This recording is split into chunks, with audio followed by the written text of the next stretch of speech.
I was given my pinhole camera as a gift 11 years ago.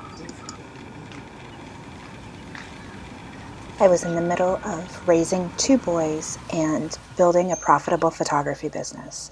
I was jumping from weddings to pregnancy sessions to seniors and back to weddings. There was long nights, early mornings, and I was missing so very much. My boys were growing up, and I was missing it.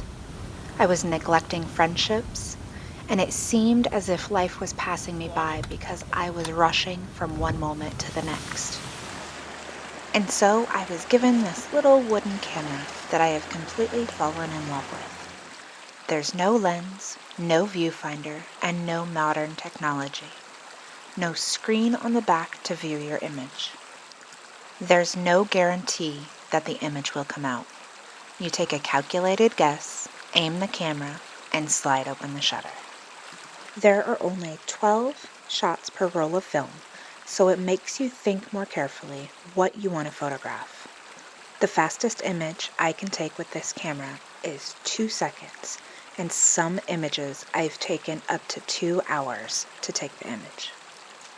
Because the image takes seconds to capture onto the film, it creates a unique, dreamy look. Objects that have movement, like water or blowing grass, move and blur in the image. Also, because there's no lens, some things are distorted, and almost always the edges of the image are stretched out. There's no rush, no jumping from one moment to the next.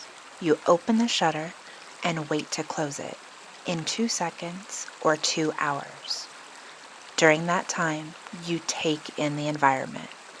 Listen to the birds and the sound of the water making its way downstream, the wind blowing in the trees or the sound of the distant train, the feel of the air or the mist on your skin, the smell of the crisp forest or the salty ocean air. It pushes the limits of your creative mind to think of how you would like an image to turn out, or makes you think, I wonder what would happen if I did this, or maybe if I tried that.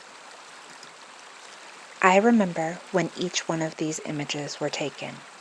A 5-minute image of my sleeping toddler on the beach in Hawaii after we had scattered my mom's ashes, or lying in the mud at the Wooden Shoe Tulip Festival, going for a long drive just to get to that abandoned house that I saw once before as I passed it. I seem to notice that I'm constantly lying on the ground or in the middle of some road in the middle of nowhere.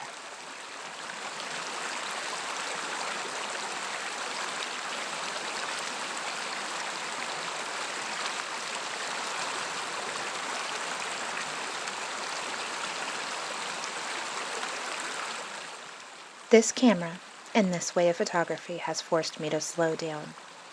I began taking less wedding clients and going on more hikes with my boys, who aren't really boys anymore at 13 and 21. And now both of them know how to use my pinhole camera.